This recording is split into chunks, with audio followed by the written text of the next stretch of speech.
C3, Connecting Coaches Cognition, Coaching with Courtney and Christensen. As a busy coach, you spend all day refueling, revamping, and reflecting with educators. Now's the time to stop and recharge your batteries with some much-needed coaching for the coach.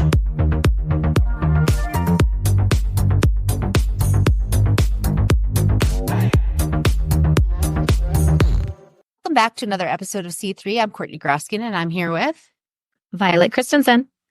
Violet. Welcome to 2025. What's new in your world? Wow. Oh my gosh. It's like changing that calendar number is just so difficult. I'm just trying to creep out of the holiday wonder and excitement and mass all the things that you're trying to get done and just start to settle into a new year and forward plan. And I actually had the weirdest thing happen to me, Courtney, I have to share with you, is that I think we spoke about it on a couple episodes ago, but I had seen one of my past students, because I am a dinosaur in education, was subbing in my building. And it was so interesting to see her. And I was so awestruck. And then the story actually continued. So here's chapter 2. This particular past third grader of a million years ago with me is now wanting to student teach. So it's just like, she wrote me this whole long letter of like, I just really want to do this with you. And I think back to third grade and I look at instructional practices that you use when I'm in classes. And she was just so amped and not willing to do it with anyone else if I was going to accept.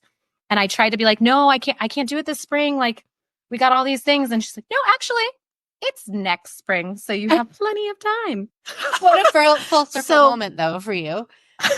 It really was, and it's beautiful, the fact that they actually want to be in my room or to be with me. And so I was very flattered, and I'm just honored that I get to hang with the next generation of educators, even if I happen to be their educator way back in the day. So I just, that was one of those things that I think every educator needs once in a while, is that parent coming through, or that teacher telling them their coaching experience was so amazing, or that admin like seeing the small nuances that they shifted in their practice. Like, we all need that little bit of pat on the back sometimes.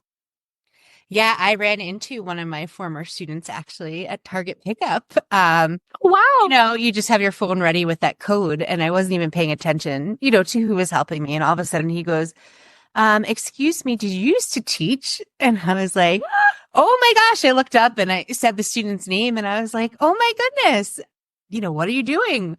And we had a moment to catch up, and he kept asking me, how are you? How are you? And he was so concerned, but it was because I was no longer at the school that he knew me at. So he thought something happened. And I was like, no, I'm a district coach. I just have a different role, but I'm still working in the school district. And it was just such a nice moment for him to, a teenage boy, well, he's now like 18 or 19, to take a moment and actually say like, oh my gosh, were you my teacher? Just such a nice moment. Yeah. That's fantastic. Last week I was line dancing and some lady walks up to me and she goes, did you used to be Miss G? And I said, I was Miss G back in the day. And she goes, my son, he still has this compliment project that you did hanging in his room. He's 23. And I'm like, oh my gosh, like, it just, we don't know our impact. And I think that's the reminder I always love sharing with our coaches, administrators, and educators in general, is just like, we don't know our impact until somebody decides to show it to us sometimes. And sometimes it comes a decade or, 2 decades later, you never know. So just, we gotta remember those things. What else is going on with you though, Courtney? Like, how are you doing this January? New year, new you. No, just, being intentional about, reframing things of like, okay, we're finished the first half of the year. And now what's my intentional planning to get me through the next half of the year, and making sure I'm not stretching myself too thin, and learning, continuing to say no to the right things and yes to those things that fill my bucket and help me grow as an educator. 100%. That lens is huge. I love that. Yeah.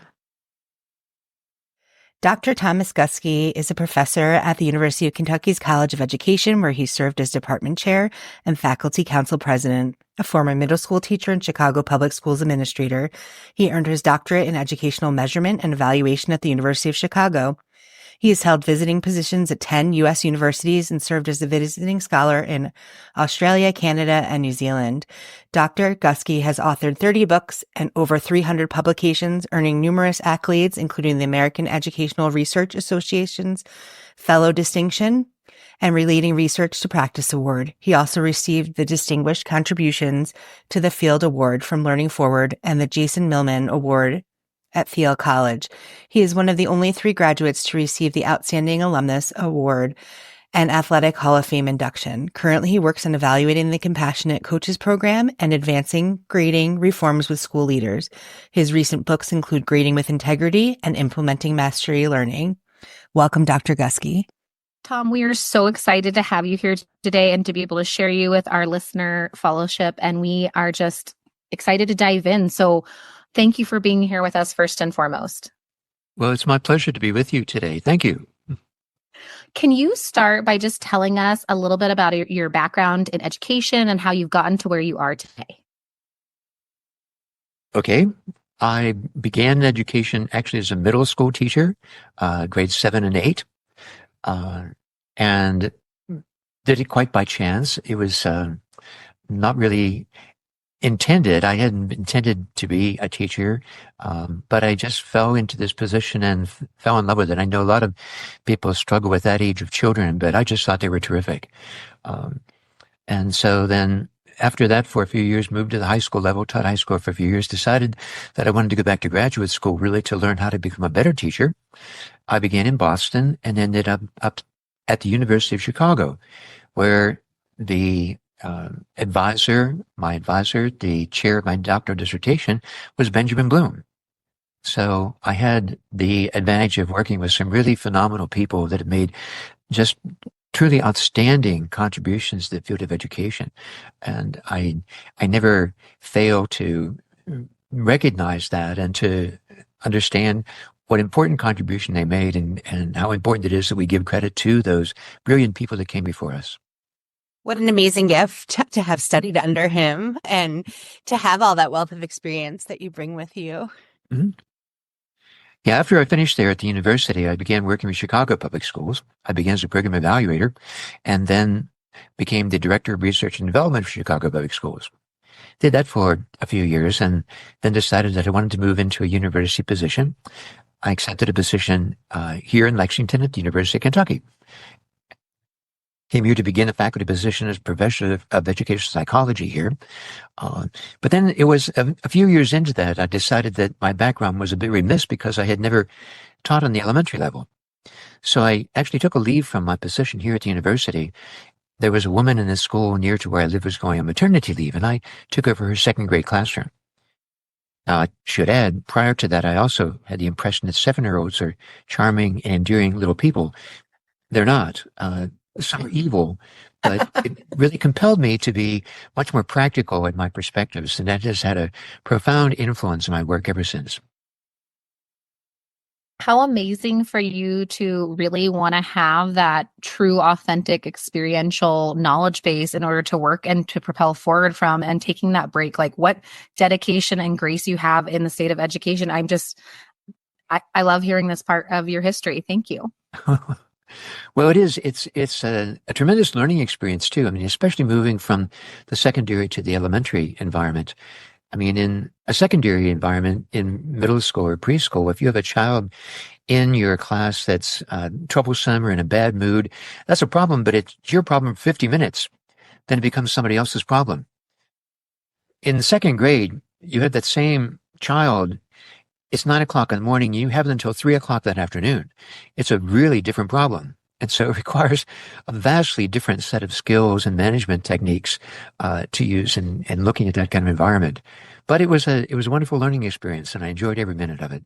So we're going to dive into a little bit here. Can you share some specific indicators or data points that schools might consider to assess whether professional learning is leading to a genuine instructional improvement? Yes, in fact, we're getting ready to launch the 2024 Learning Forward Conference that will be held starting Sunday, I guess, with pre-conference sessions in Colorado at Denver there. So at that particular conference, I'm making 2 presentations. The first is a pre-conference session on exactly this topic. We're talking about evaluating professional learning experiences. How do we find out if they're effective, and how do we go about that process? Some years ago, I became fascinated with that whole issue, was working closely with some of the people that were part of Learning Forward. At that time, it was referred to as the National Staff Development Council. And they had approached me knowing that I was a recent graduate of the University of Chicago, where my major was educational measurement and evaluation, about looking into this process of evaluating professional learning.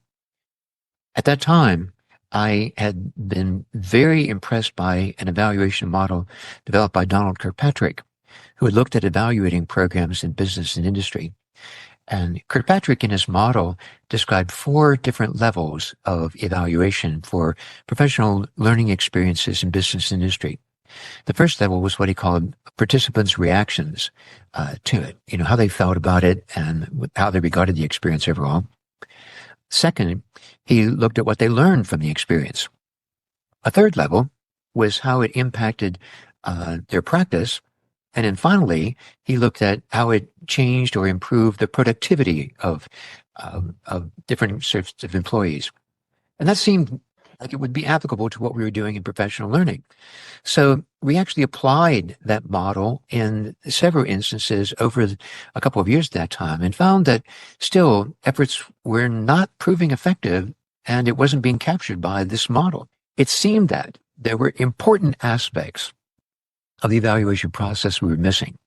And in particular, we seem to be doing things right from a training perspective, but then we're sending people back into organizations that we're not set up to support them to do the things we're asking them to do. And so with that observation, we decided to extend the model and added a third level right in the middle that talked about organization change and support, recognizing that in order for educators to implement any new strategies or policies or practices, they had to have support from the organization in order to do it well. And so we implemented then a 5-level evaluation model. The first level was participants' reactions to the experience. How well they regarded it. Was it appropriate for them? Did it address issues that they considered to be important? The second level was what they learned, the new knowledge and skills they developed as a result of the experience. The third level is organization support and change. And that means that looking at the organization and finding at the organization level what is really necessary to gain high quality implementation. We find, for example, one of the crucial elements at level 3 is active, ongoing, sustained support from building leaders, especially the building principal.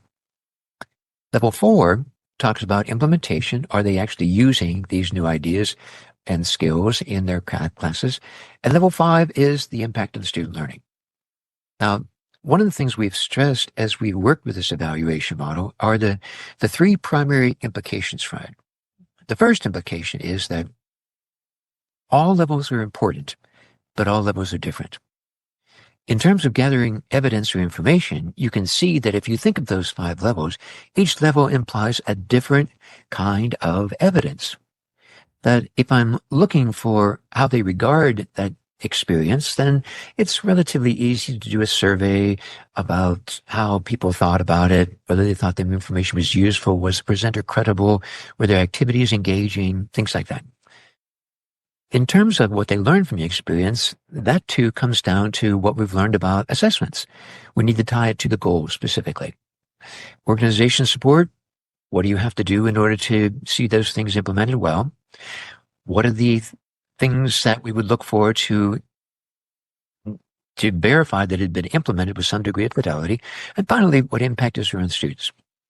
Second implication is this. In the evaluation model, if it breaks down at every level, it goes no further.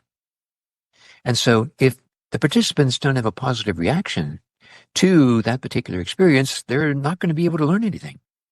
They have to learn some things and develop some new knowledge and skills before we can look for the specific kind of changes we need in the part of the organization. The organization support needs to be there before we can get high quality implementation. And you clearly have to have high quality implementation before you can see any impact on students. So the second implication was each level builds on those that came before. And once it breaks down, it goes no further.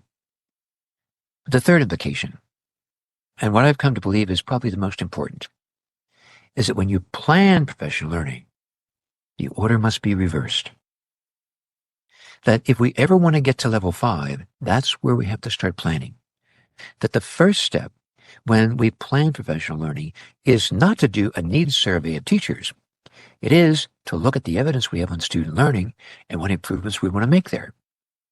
When we identify that, then we think about what evidence would we accept to verify those improvements have been made. We find, for example, that not all participants in this process agree on the same kind of evidence. The kind of evidence that teachers trust is typically different from the evidence that sort of school leaders may trust. And so we're typically thinking about multiple sources of evidence. We step back from that and say, if those are the things we want to accomplish with regard to our students, what particular strategies or instructional activities, classroom practices would lead to those kind of improvements? What research evidence verifies that they will work? Is that research evidence reliable and trustworthy? Was it gathered in context similar to ours? We step back from that and say, if those are the activities and strategies and practices we want to see implemented, what kind of support do people need from the organization in order to implement it well? What do we need in terms of resources? And that could include time or materials, opportunities to get together. What kind of leadership is necessary in it? What kind of support do people need as they go through this process? We step back from that and say, okay, if we have the organization support in place, then what is it that those people in charge of implementation have to know and be able to do in order to implement it well? And the last thing we plan are what professional learning activities would provide people with that knowledge and support. And so the whole idea is that we must have a clear sense of where we want to end up before we start. It's like Covey always advised us, begin with the end in mind. And if you start there, then all these other things sort of fall into place. The aspect that I keep emphasizing to everyone I have the opportunity to talk about with this issue is that if you plan well, evaluation takes care of itself. 90% of the questions that are really crucial in any evaluation you address before you start. And so if you plan well, you really don't have to worry about evaluation. All the questions you need are already answered. I love that. We could take that to the next t-shirt, Courtney, of, Mhm. if you start in the right way, then we're going to be ending in the right way, right? I just appreciate your sentiment and your clarity in explaining that. And I know you touched on this, but I'm wondering if you can dive a little bit deeper with us of one of those main challenges that I know, especially as a professional developer and just in general in systems, when we're trying to evaluate the professional learning, it's often isolating its impact on student outcomes amidst so many variables that happen within a classroom at any moment. Like, Right. what strategies or methods have you found the most effective for tying the professional development initiatives into tangible improvements in student learning and keeping the focus there? Right. Well, what I stress when I have the opportunity to talk with school leaders about this is that the people to whom we're responsible are not asking us for proof. To prove that the professional learning experience alone accounted for improvements that we see is very difficult to gain in practical school settings. It requires a level of experimental rigor that are just almost impossible. It requires, for example, random assignment of students to classrooms, random assignment of teachers to treatment and controls. It's just really impossible to gain that in most practical school situations. But the advantage we have is that most people are not asking us for proof. They're asking us for evidence. Their frustration is that we're investing all this time and money and energy in professional learning, and we're not seeing improvements at all in any measure of student learning. Well, that we have to change. Now, if we show improvements in student learning, does that prove that the professional learning alone made the difference? No, it doesn't. I mean, because there are, like you suggested, all these other contributing factors that might have come into play.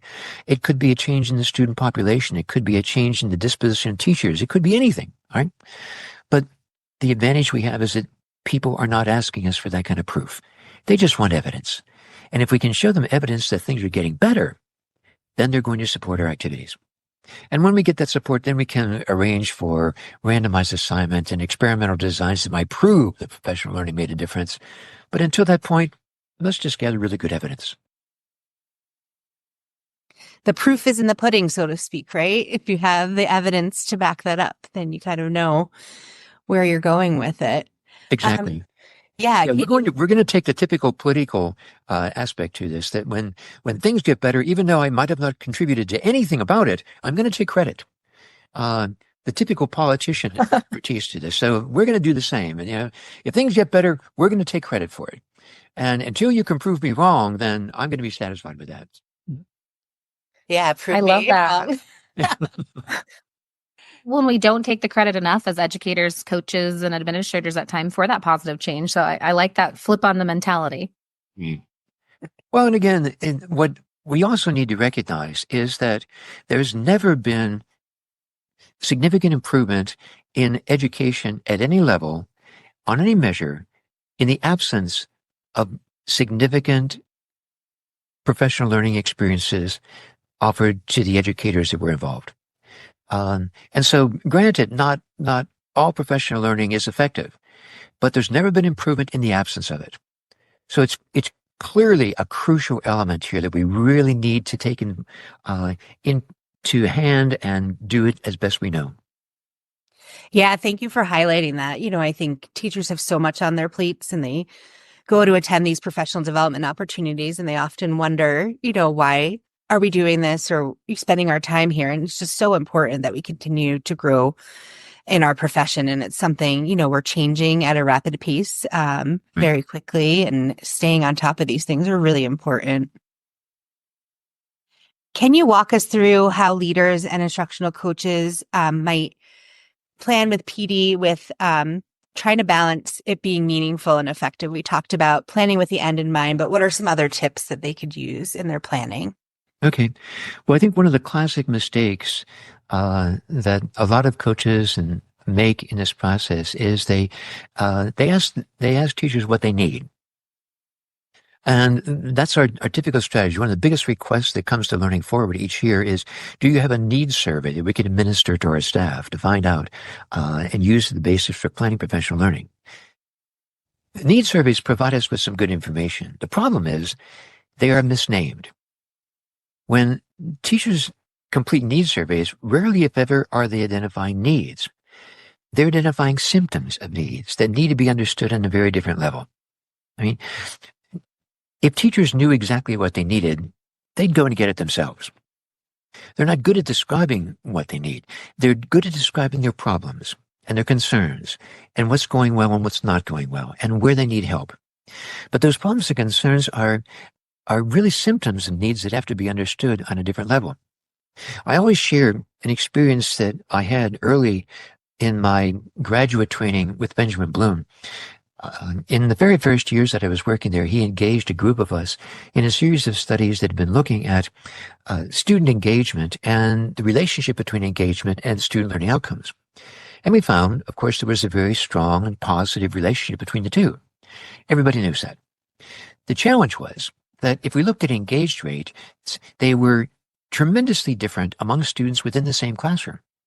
We found as much as a 1 to 10 difference. In other words, in a 50-minute class session, some students were actively engaged in learning activities for 40 of the 50 minutes they spent there. Other students, same classroom, same teacher, were involved for as few as 4. A 1 to 10 difference. So our team got together and had a meeting. I had just come out of the classroom, and I had the answer. And I said, we must focus on classroom management. If we give these teachers tools they can use to better manage those learners, more kids will be engaged, more learning will result. I was very proud. In the midst of my little presentation, Bloom interrupts. He says, Tom, the way I've always thought of it is this. If you manage learning well, you don't have to worry about managing learners. He was right. You see, I saw the symptom. He understood the need. And see, that's exactly what your mentors and coaches are in right now. They are in that position to take these descriptions of problems, concerns, and dilemmas and recognize them not as needs.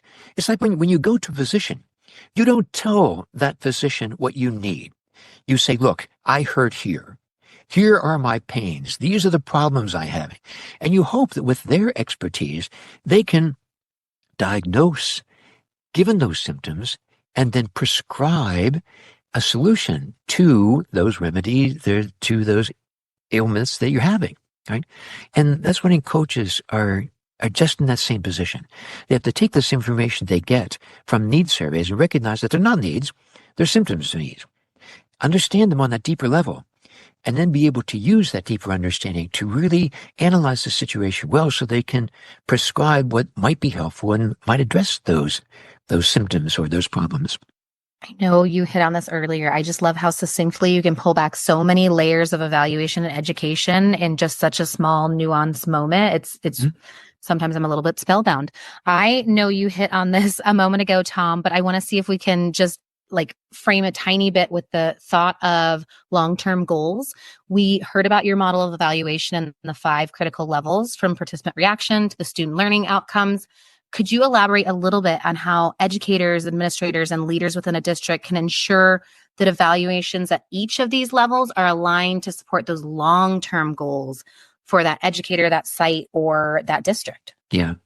Well, and you make an important point too, because often when I talk to school leaders, being principals or district leaders or even state leaders, one of the questions they always pose to me is they say, look, we are so far removed from the classroom. We are so many steps between us and actually that learning environment. And so we work with people who work with people who work with people who eventually work with students. How can you ask me to evaluate the effectiveness of my work in terms of improvements in student learning? My response is always the same. I say, look, okay, think of it like this.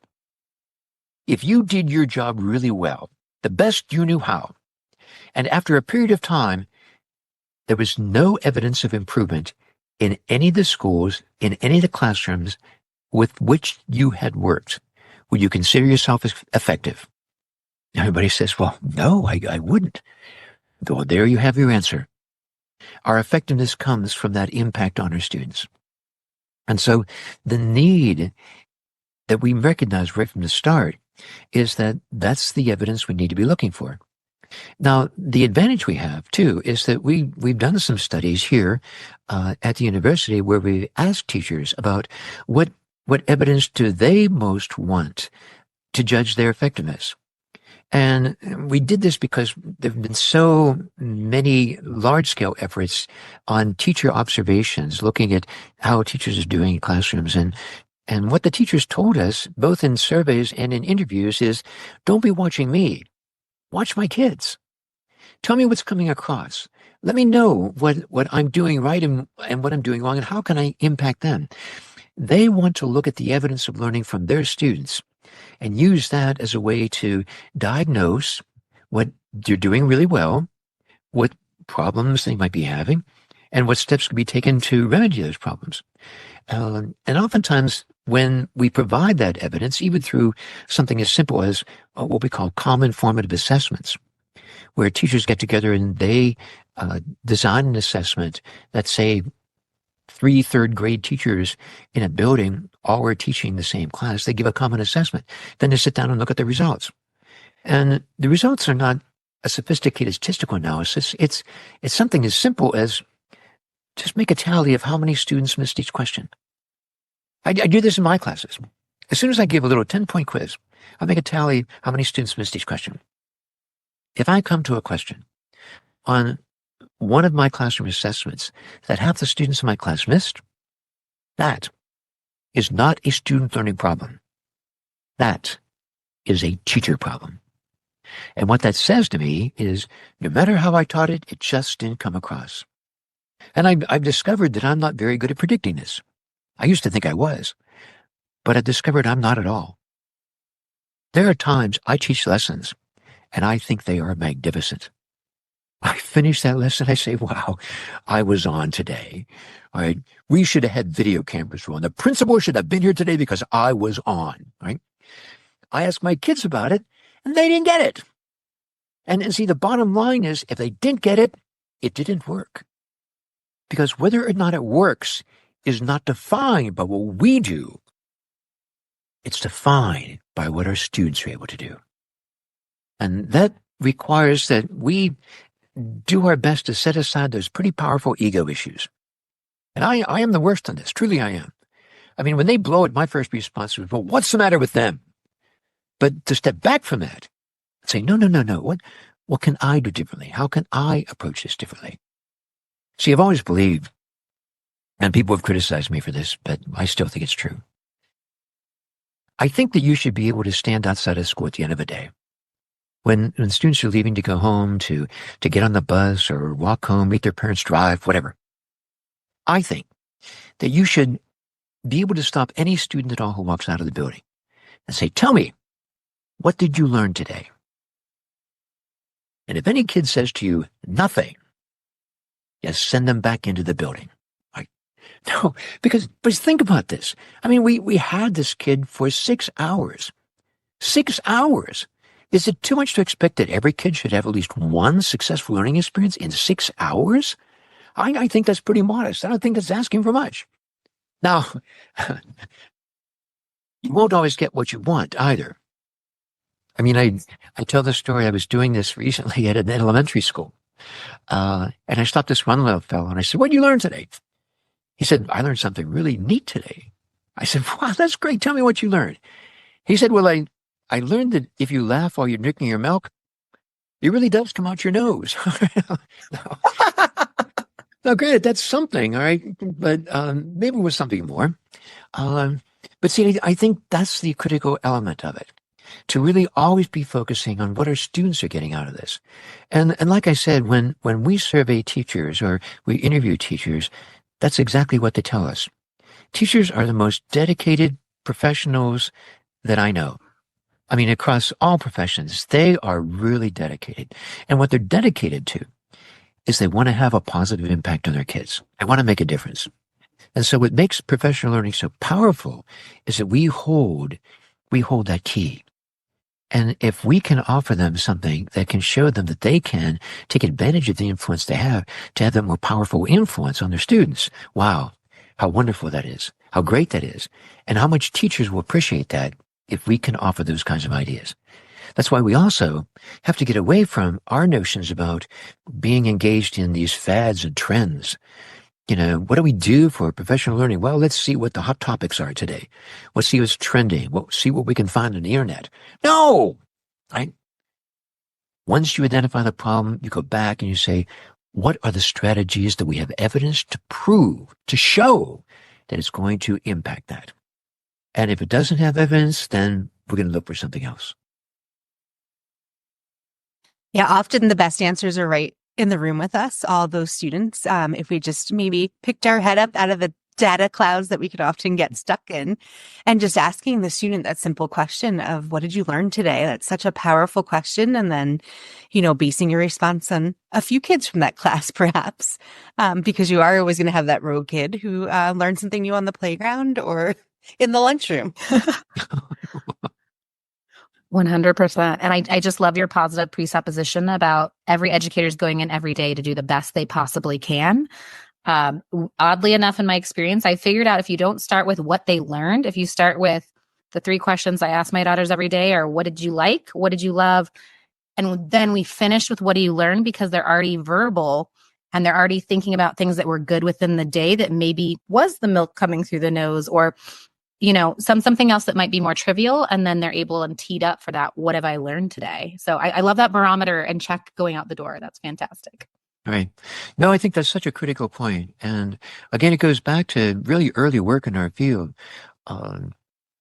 Benjamin Bloom's mentor and his advisor when he was in graduate school, also at the University of Chicago, was a gentleman by the name of Ralph Tyler. And in 1949, Ralph Tyler put together this little tiny book. He called it Basic Principles of Curriculum Instruction. And in this book, Tyler says, before you can teach anyone anything, there are 2 fundamental decisions you have to make. Number 1, you must decide what it is you want them to learn and be able to do. Number 2, You must decide what evidence you would accept to verify they learned it. Well, that's it. I mean, Ralph Tyler told us this in what, 1949? 75 years ago? And we keep having to rediscover this with our new approaches to being standards-based and competency-based and things like this, when it's been around for a long time. Now, it's true that maybe we don't all trust the same evidence, but the idea is that when we can clearly articulate what our learning goals are, then our target is set. It's not flexible. And Bloom emphasized this in his work. He said, look, learning in any subject area or academic area is infinite. There's no limit to what you could learn in any academic area or any subject area, any discipline. But a curriculum is finite. And when we define a curriculum, we specify within that entire domain the things we believe are most important for students to learn and be able to do. And once we articulate that finite curriculum, our job as educators becomes having all of our students learn that really well. Not just some. I mean, nobody would put something in a curriculum we expect some students not to be able to learn. I mean, that would be crazy. Nobody would do that. Once we have the curriculum, what can we do to have all of our students learn that excellently? And that's the premise under which we operate and the way we need to go about our work. Going back to some of those basics 75 years ago. Yes, exactly. In your experience, how can schools and districts foster a culture where educators see evaluation as a tool for reflection and growth rather than just a metric? And what role do school leaders play in setting this tone? Well, I think in all cases, it's getting back to our basic philosophy and our basic mission, which involves around having our students learn. We know that if we do that well, all sorts of other wonderful complementary values accompany that. When students learn better and they feel successful in learning environments, then they're more likely to engage in those environments outside of school. They feel better about coming to school and being a part of it. I always begin presentations when we're talking about instructional activities or classroom activities by talking about the major problems that teachers face is at a classroom teacher. What is it that prevents them from having all of their students learn excellently? Researchers have asked educators that, and what they find is that the most frequently identified problem that teachers identify is motivation. I could have them all learn well if they just wanted to, but they don't. I have students that sit in front of me and defy me to teach them. The management problems, the discipline problems, it all basically boils down to motivation. They don't think that what we're teaching is really valuable in their lives. They don't see the importance of it. They may not come from homes where education is highly valued. Motivation is the number one issue that teachers face and the number one problem they try to address. There's also not another area in all of education that has been more thoroughly researched than that of motivation.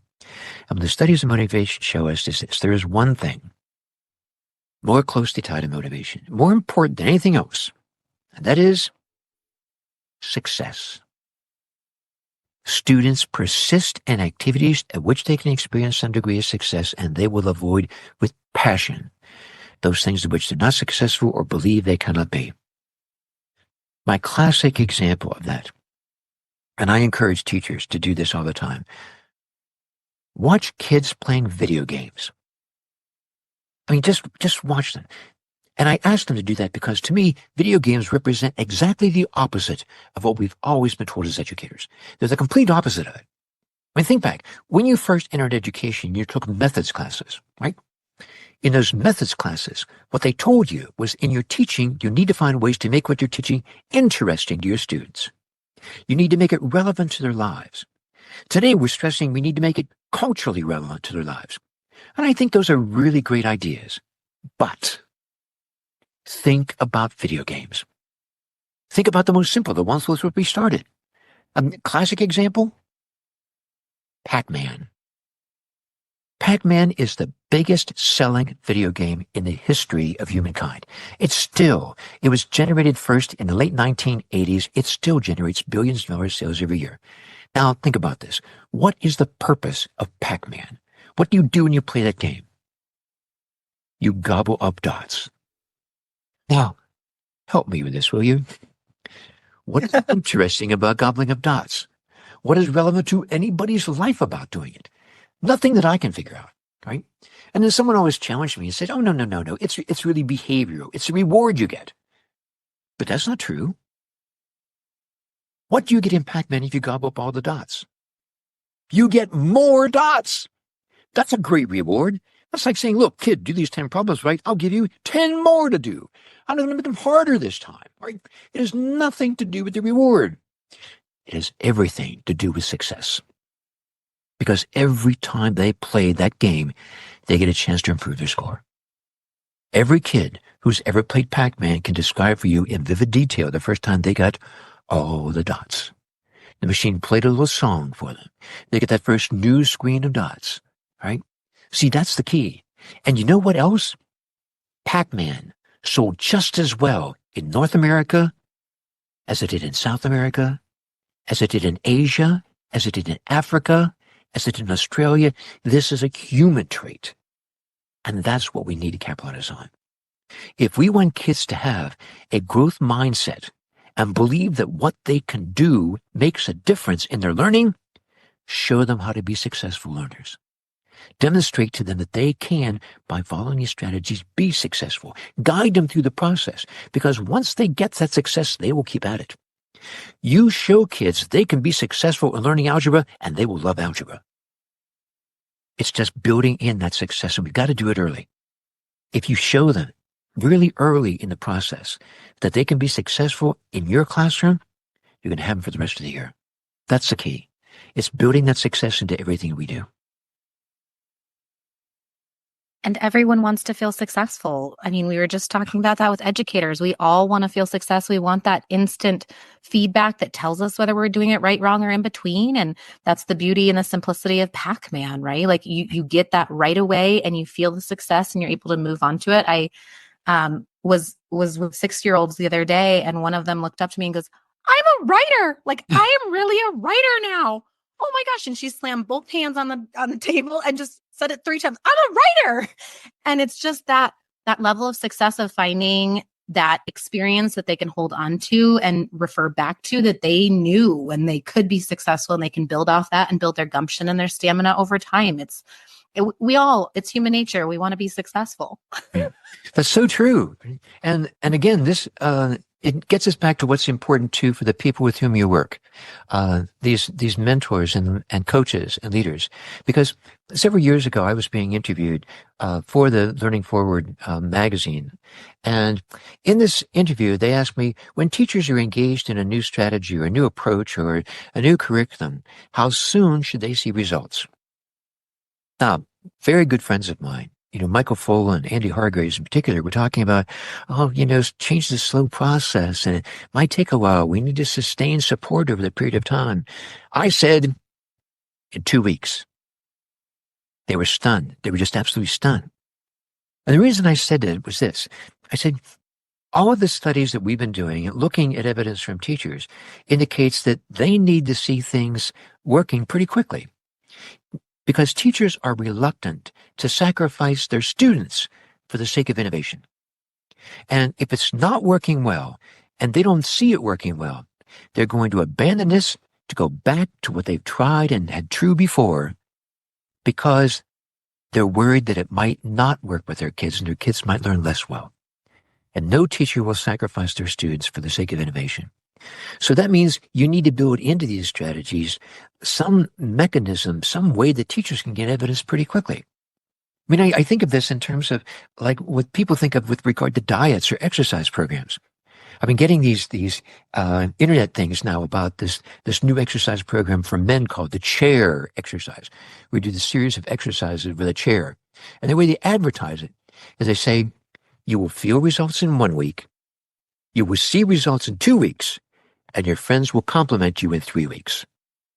Wow. I mean, how impressive that is. I mean, nobody's going to stay on an exercise program for months if they don't see results pretty quickly. The same is true with teachers. We need to build in some mechanism. You can't say, well, wait till the end of the year and the results on our state assessments are going to be better. No. What are you going to see in 2 weeks? What would you look for? How would you judge it? And that's why we need to focus more on the evidence that teachers gather from their students and the kind of thing that they trust and they believe, because that will be just as success as the most powerful motivational device for students. It is for us as teachers as well. And we need to see that success pretty quickly. And so as they plan, ask those teachers, if this worked, how would you know it? How would you believe it? How would you trust it? What would you see from your students? How would you gather that evidence so that they can see that what they're doing is making a difference too? What great questions to stick in our back pocket here, Courtney, for, tomorrow's coaching session. Goodness gracious. Tom, thank you so much for all of your wealth of knowledge and information. And I just know that people will be clamoring for more from you. So we're going to shift a little bit into our rapid fire questions in roughly 30 seconds or less. And so we want to first hear from you of it's your time to shine. Where can we learn from you? Where can our listeners follow you? And what is coming down the pike for you? Well, I do have a website. It's just tguskey.com. If you go there, you can find articles on the topic we've been talking about today. You can see descriptions of books that are available. I write a regular blog for Education Week. You can find that there as well. If you wish to contact me by email, that's certainly fine. You can contact me here at the university. My email address is just guskey@uky.edu for University of Kentucky. You can contact me through X, or what used to be Twitter. That's just @tguskey. Or my phone number is also available on the website. You can call me through that as well. Wow, I think he's the first one with a phone number, Courtney. He is out there. He is ready to hear from you all and learn more from and with you all. So we love that. Tell us, if you had to define coaching, or what does coaching mean to you? We love to ask this to our listeners. Everyone has a little bit different spin. How would you speak to what does coaching mean to you? Well, what I like about the whole aspect of coaching, and again, this is, having grown up as an athlete in middle school, high school, and college, is coaches hold the key to give these individual teachers exactly what they want. And what they want is to be more effective with their students. So always be thinking about that my job is not to transform you as a person. It's not to change your attitude or disposition. In fact, one of the things that we keep looking at differently is this whole change process in education. I wrote about this as part of my dissertation. We've had a lot of discussions about it since. It's a whole different model of change. Those people that write about professional learning agree that there are three major areas of change we're trying to impact. One, we want some change in teachers' attitudes and beliefs. I want to do things differently. We want them to believe that all kids can learn. We want them to be open to ideas, have a growth mindset, all those things. Second, we want to change their practices. We want them to do things differently. And third, we want some change in student outcomes. Now, everybody agrees on that. The question I raised, though, was in what order do those three changes occur? They don't happen simultaneously. And so I often ask people, just number them 1, 2, and 3. And when I first began investigating this, I found that there was a long and distinguished history in the research that was based on the idea that the order of change is attitudes and beliefs first, leading to change in practice, resulting in change in student learning. And I trace this back to the work of early change theorists, Kurt Lewin, for example, who wrote in the 1940s, based a lot of his ideas on psychotherapeutic models. It's like the basis of Alcoholics Anonymous, all right? You got to recognize you got a problem first, then you can change your practices, then you get some results. Unfortunately, that's not what happens with experienced teachers.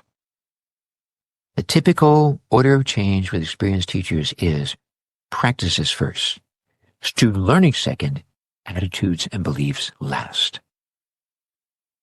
And what that means is that, number one, if your coaches and mentors are setting out to change the attitudes and beliefs of the people with whom they're working, they are doomed. It's not going to happen. I mean, I always say, if I work with any group of teachers and I can change them from cynical to skeptical, I'm very happy. That's all I'm working on. I don't expect anybody to leave that session convinced this is going to work. I'm not that foolish.